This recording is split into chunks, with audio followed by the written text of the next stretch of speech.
I am DR.S.Geetha, Assistant Professor, Department of Chemistry, Dr. MGR Educational and Research Institute.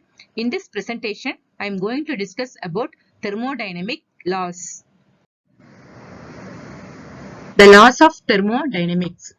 The laws of thermodynamics involve the relations between heat and mechanical, electrical, and other forms of energy or work. The laws are valid only when applied to systems in thermal equilibrium and not for systems in the process of rapid change or with complicated states of transition. A system very nearly in equilibrium all the time is called reversible system. The four laws of thermodynamics define fundamental physical quantities that characterize thermodynamic system. Now I am going to discuss about the zeroth law. This law is concerned with thermal equilibrium. It states if two bodies are separately in thermal equilibrium with a third body, then they must be in thermal equilibrium with each other. If objects A and B are in thermal equilibrium with object C, then A and B are in thermal equilibrium with each other. Next, I am going to discuss about the first law of thermodynamics. The first law of thermodynamics is an extension of the law of conservation of energy.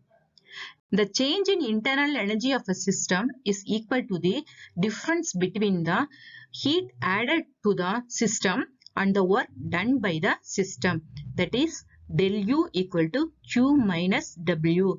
Q is the heat applied to the system and W is the work done by the system. And the internal energy of a system can be changed by doing work on it or by heating or cooling it.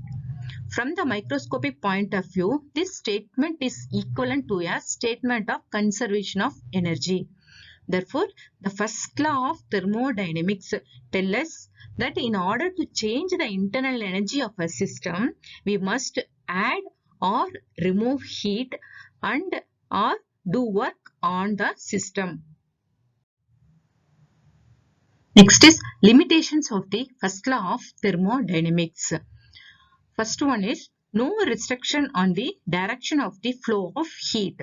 The first law establishes definite relationship between the heat absorbed and the work performed by a system.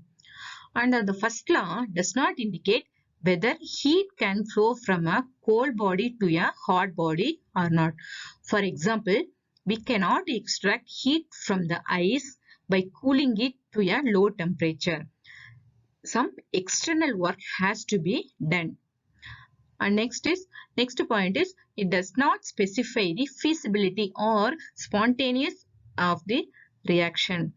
First law does not specify that the process is feasible or not. For example, when a rod is heated at one end, then equilibrium has to be obtained, which is possible only by some expenditure of energy. Practically, it is not possible to convert the heat energy into an equivalent amount of work. Need for the second law.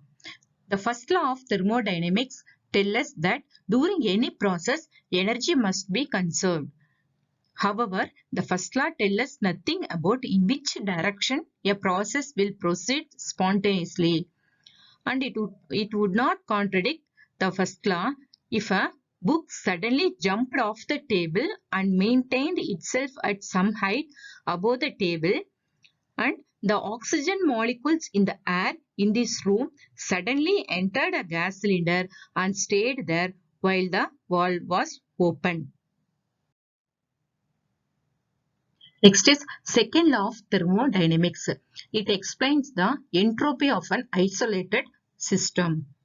So entropy is an extensive property and it has the dimension of energy divided by temperature, which has a unit of joules per Kelvin. And the entropy of an isolated system never decreases. Such a system will spontaneously evolve toward thermodynamic equilibrium, the configuration with maximum entropy.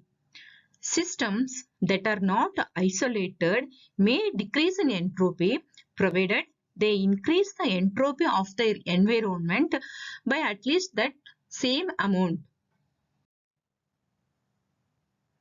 Since entropy is a state function, the change in the entropy of a system is the same for any process that goes from a given initial state to a final state, whether the process is reversible or irreversible. However, irreversible processes increase the combined entropy of the system and its environment. It also states that heat flows spontaneously from a hot object to a cold object. For example, automobile engines, refrigerators, and air conditioners all work on the principles laid out by the second law of thermodynamics. Next is third law of thermodynamics. The entropy of a perfect crystal is 0 and the temperature of the crystal is equal to absolute 0. At 0 K, there is no thermal motion, and if the crystal is perfect, there will be no disorder. Once the temperature begins to rise above 0, the particles begin to move and entropy gradually increases. When temperature reaches the melting point of the substance, there is an increase in entropy as the substance changes from a solid to a more disordered liquid. In the diagram, we can see that the entropy increases gradually as the motion of the particles increases until the temperature reaches the boiling point of the substance. At this point, there is another drastic increase in entropy as the substance changes from a liquid particles to a random motion gas particles. Thank you.